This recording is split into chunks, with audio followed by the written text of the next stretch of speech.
Buenas, então vamos fazer um código aqui que eu vi pedido no nosso grupo do Facebook, né, uma conversa sobre isso, que seria o descolamento de uma média móvel, tá? Note que eu estou falando descolamento, não deslocamento, tá?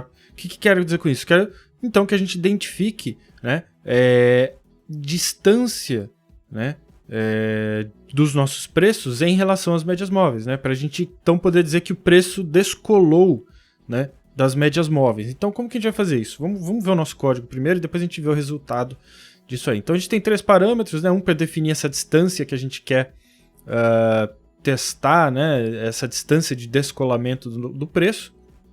2 médias móveis, uma rápida e uma lenta. Né?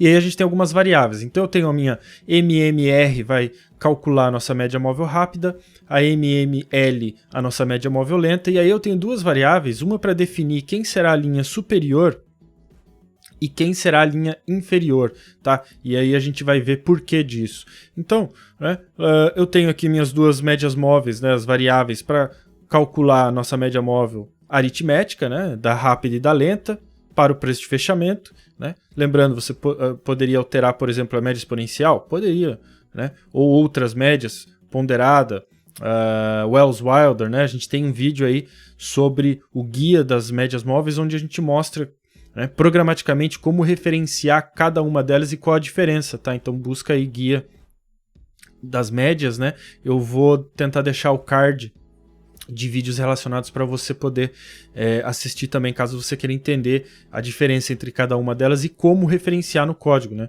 cada uma dessas médias. E aí eu tenho um bloco de código aqui que é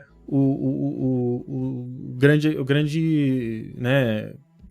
importância aqui desse código, que é definir, né, justamente quem é a linha superior e quem é a linha inferior. Por quê?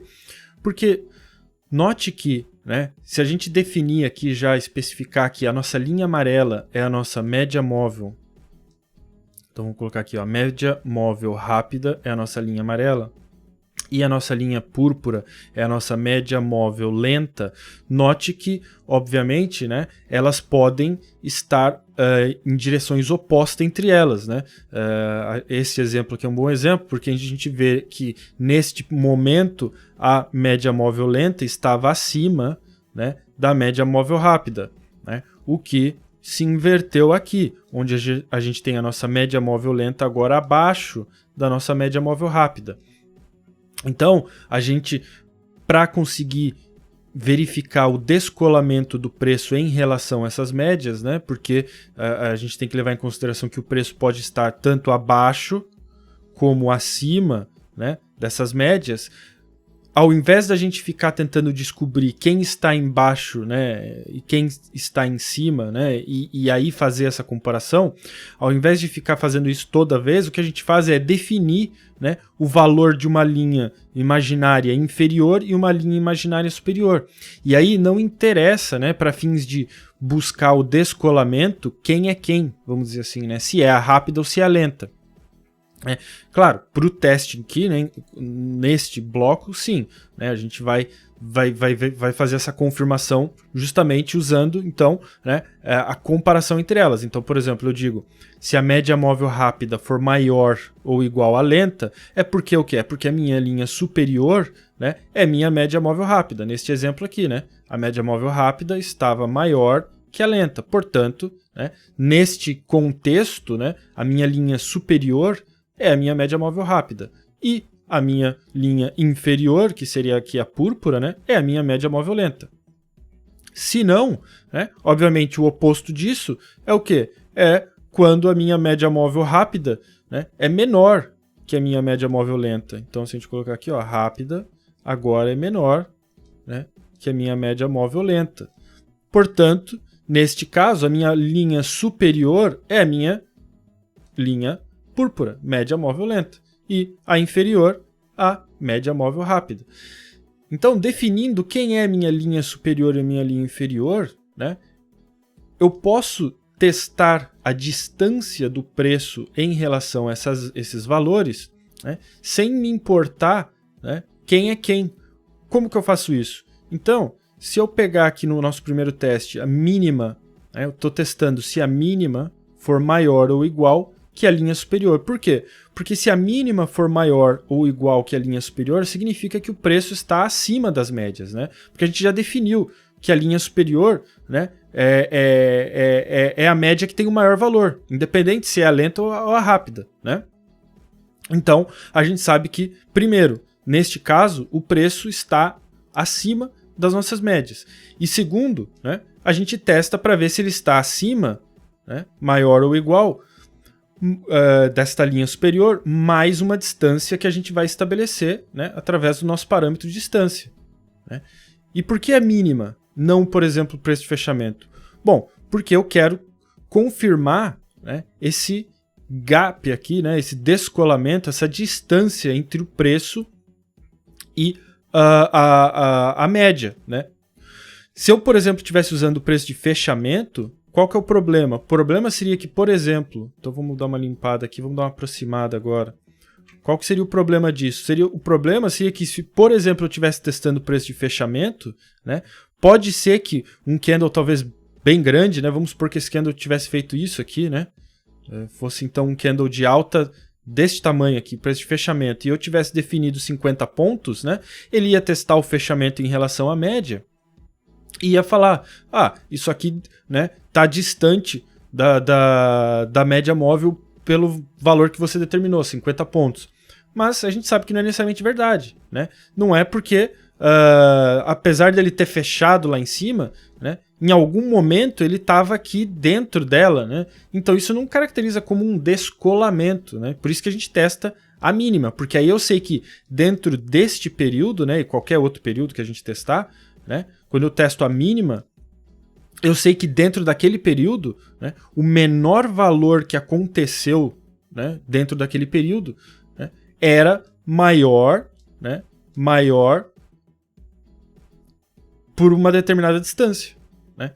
Então, confirmando este descolamento, né? Claro, o mesmo eu faço por inverso, né, onde a gente está testando quando o preço está abaixo das nossas médias, né? E aí, obviamente, eu testo com o valor de máxima. Então eu pergunto se a máxima é menor, né, menor que a minha linha inferior, né? Novamente dizendo, independente de quem seja, né, se é a média móvel rápida ou lenta, porque a gente só está interessado no valor dela, né, no valor dessa linha inferior que a gente definiu neste bloco aqui, né? E aí, obviamente, menos, né, a distância que a gente definiu. E aí pinta de uma determinada cor. Note que as cores aqui, tá? Então essa primeira seria verde e essa um laranja meio marrom, né? Note que essas cores são valores do tipo inteiro, né, que a gente definiu usando a função RGB, tá? E eu tenho vídeo aí sobre isso, customizando coloração, tá? Vou tentar deixar no card também, né, para você poder definir o tom de cor que você quiser, né? Aqui a gente, só para fazer algo um pouco diferente, né, porque a gente sempre fica usando as mesmas cores, e aí eu quero te mostrar que é possível, né, você poder fazer essas alterações. E aí no final a gente plota esses valores, tá? Por quê? Porque eu quero aproveitar o fato da gente estar associando aqui os valores, né, de períodos, né, dessas médias, e já no mesmo código fazer essa plotagem. Primeiro porque daí eu posso usar, né, a propriedade da nossa plotagem para pintar esse preenchimento de branco, né? Como que a gente faz isso? Se a gente for aqui em propriedades da estratégia, você tem preenchimento, você marca a caixinha preenchimento com cor e escolhe uma cor. No caso, eu escolhi branco, você pode fazer essa alteração, né? E aí eu já defino as linhas, né? Então, por exemplo, a minha média móvel lenta, que é a minha plotagem 1, né? Se a gente olhar aqui, a plot é a minha, perdão, a média móvel rápida, né? Eu falei lenta, mas a minha plot 1, que seria a minha linha 1, é a minha média móvel rápida, eu defini como amarela, espessura 1, né? E a minha linha 2, que seria a minha plot 2, é a minha média móvel lenta, né, com a cor fúcsia, espessura 2. Né? E aí eu não preciso ficar inserindo duas médias móveis toda vez. Né? Eu posso fazer isso uma única vez no mesmo código. Agora, qual que é a ressalva que a gente tem que fazer sobre isso? Então, basicamente, este código, né, tem duas tarefas. Uma é coloração, né? Então ele é uma regra de coloração, mas também é um indicador. Né? Então, o que isso significa dizer? Significa dizer que se eu fizer alterações no meu indicador, então, por exemplo, vamos alterar o nosso indicador. Vamos colocar aqui o parâmetro, a média lenta 200 períodos e a rápida 72. Né? Note que a plotagem foi alterada, mas a coloração não. Né? Por quê? Porque eu tenho que fazer a alteração dos parâmetros na coloração também. Então eu clico com o botão direito nos candles, propriedades agora da regra de coloração e não do indicador, e eu tenho que fazer esse alinhamento, eu tenho que configurar as duas nos mesmos parâmetros, né? Média lenta 200 e a rápida 72. Agora sim os dois estão alinhados, né? Então sempre lembre disso, né? Se você tem um código que tem mais de uma tarefa, né? Seja uma regra de coloração, screening, indicador, né? Os parâmetros são individuais, né? Cada um tem os seus parâmetros, e se você for usar esse código, né, ao mesmo tempo para diferentes tarefas, você tem que fazer as alterações, né, em ambos, né? Ou em todos eles, né? Porque eu poderia ter aqui também um screening, né? E aí se eu quisesse fazer alterações de parâmetros, teria que fazer alterações específicas para o screening também, né? E aí, só para a gente finalizar, vamos alterar então justamente na regra de coloração a distância, né? Porque como a distância de 50 é bem pequenininha, né? Ele quase sempre pinta tudo, mas não é necessariamente verdade. Então se eu colocar 250, por exemplo, né? Note que agora, né, ele pinta somente o que está a 250 pontos, né? Ou mais, né? De distância das médias, né, usando a mínima como referência, né? Então, se a gente pegar este exemplo aqui, ó, por que ele não pintou este candle? Né? Porque ele está a menos de 250 pontos, está a 172 pontos de distância, né? E assim por diante, né? E o mesmo serve para a parte inferior e superior, né? Então, eu queria mostrar, né, este código aí de descolamento da média móvel. Então você pode ver que, além de poder identificar se um preço está acima ou abaixo, né, de duas médias móveis, a gente pode ainda assim determinar a distância, né? Porque se você quisesse, por exemplo, somente ver quem está acima e quem está abaixo, né, eu poderia colocar a distância em 0, né? Então se eu colocar aqui, vamos colocar aqui, ó, fazer essa última alteração, propriedades da regra de coloração. Por que eu não preciso alterar a distância no indicador, né? Então a distância é 0. Então note que agora tudo que tiver, claro, aqui ele está dentro, né? Então teoricamente, né? Porque em algum momento aquele preço entrou, né? Porque a mínima está abaixo aqui das nossa linha superiores, então ele não pinta, né? E por que eu não preciso alterar no indicador? Porque o indicador não precisa dessa informação, né? A informação de distância. Então qualquer alteração que eu fizer aqui não vai fazer diferença nenhuma, porque para fins de indicador, só o que ele precisa é do valor de MMR e MM lenta, que está aqui, né? E que precisa somente das configurações de período, né? Então a informação de distância para o indicador não faz diferença nenhuma, né? Então é por isso que esses parâmetros são separados, tá? As pessoas tendem a dizer, isso aí é um bug, problema, na lógica devia arrumar, devia fazer sincronizado. Não é um bug, na verdade te dá mais customização, mais flexibilidade de ter dentro de um mesmo código parâmetros que vão se comportar de forma diferente, né? Dependendo do que você quer. Às vezes você quer que para uma coloração ele se comporte diferente do indicador, enfim, né? Então, na verdade, eu não vejo isso como um bug, na verdade eu vejo isso como uma flexibilidade que te dá de fazer o que você quiser com esses parâmetros, né? Te dá, é verdade, um trabalho a mais, né, de ter que ficar alterando esses parâmetros caso você tenha mais de um código, é verdade, mas eu particularmente acho que é um preço pequeno a ser pago, né, para justamente ter essa flexibilidade, né?